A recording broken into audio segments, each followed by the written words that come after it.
Hello everyone, BigDosses here and welcome to another video.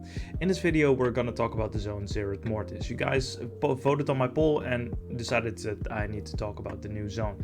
And the new zone is absolutely magnificent. It's beautiful, I'm very happy about it.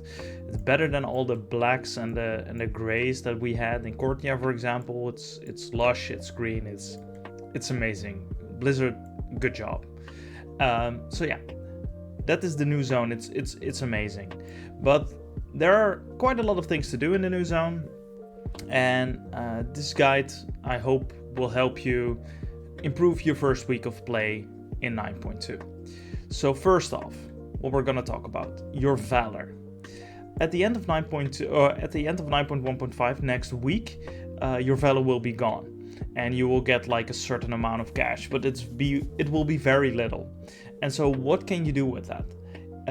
Next to the Great Vault, there's a guy where you can sell your Valor and you can buy Quartite Crystal Geodes. Those are ingredients that are needed for legendary making. On my server, they sell for quite a lot, so I decided to sell a bunch of my Valor to buy that and make a nice quick buck on the auction house. So that is something that I would highly suggest you do. Besides that, there is also the possibility that you can buy Cosmic Flux there. Cosmic Flux is the new resource in this zone, which will help you with creating legendaries, which will help you with tier sets, I think. Don't buy that. There is a shit ton of Cosmic Flux to go around in this new zone, and if you buy that, then well, congratulations, you just played yourself, because you don't really need it. You don't really need it right now. So don't do that. Second, the first 3 story campaigns give you a shit ton of renown. So if there is a covenant that you are playing, or not playing actually, and you don't have it on renown 80 yet, consider playing it like the first part of the zone. Just some of the story campaign. You will get like maybe 20 renown or something. So you level up quite quickly. So I think you should do that. Yeah. Besides that, consider leaving a like and subscribing to the channel. Helps me out a lot. Well, thirdly, the Enlightened Reputation. I see a lot of guides come around about Enlightened Reputation, and I think it needs to be put really straight. You don't need to bother about it too much. Or not at all if you don't want to. If you have a family and you have a job and you don't have that much time to play WoW, and you only want to play WoW to maybe do a couple of keys with your friends and then you have to log off, then do that. By all means, there is not much player power gated behind the Enlightened Rep. So what is the player power gated behind it? You can get higher level conduits, and you will be able... And by the way, those you can still get by just playing the dungeons.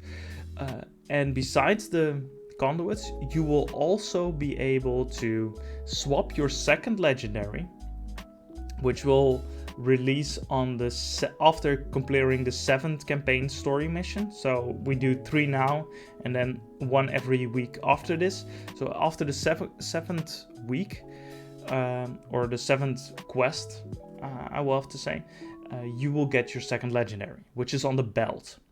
And the Enlightened Rep will make you able to remove it from the belt and put it on any slot you want. That way you will get maybe some higher stats.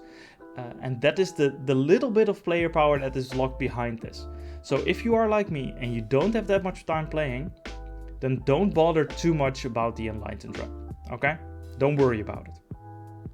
If you do want to worry about it, you want to play about it a bit, then at least do the weekly and bi-weekly quest. Every 3 days they reset. It's called Patterns Within Patterns, and you will just need to play the zone. If you play the zone, do the world quest, find some caches, find some bosses to kill. If you do that, then you will clear the weekly and the bi-weekly, and then you will get enough rep that by the time that you get the second legendary, you will also be able to instantly swap it.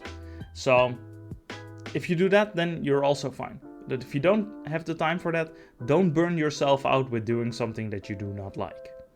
Alright, So another thing, walking in this zone, is you will find a lot of chests. Some of them you can't open right away. Last night I saw a chest and I saw a pickaxe hanging above it, and I couldn't open it. But I had to click the pickaxe, then move to an NPC, which was a bit further than where the chest was, talk to the NPC, give him the pickaxe, he gave me a hammer, I could break some stone, and I could free the chest. So sometimes it's not really obvious what you need to do. So look around if there's something that you can do, or just Google it, because, well, just Google it. All right. And lastly, and that is my final tip, and then that's it.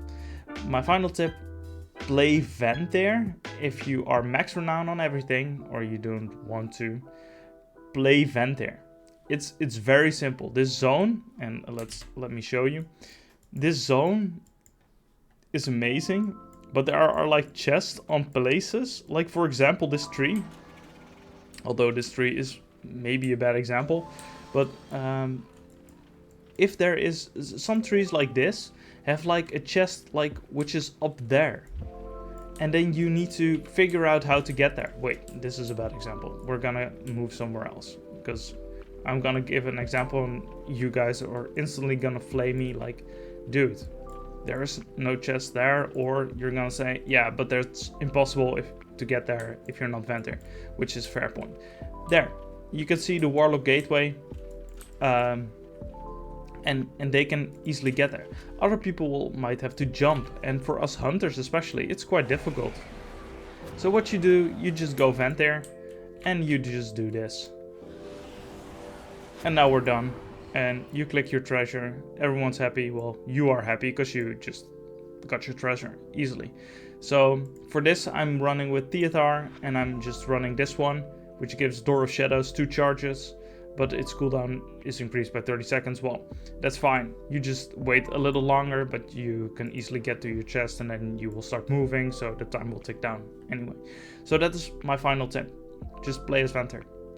So if you watched the entire video and you liked it, then consider leaving a like and or subscribing to the channel. It helps me out a ton, and I will see you guys in the next one. Goodbye.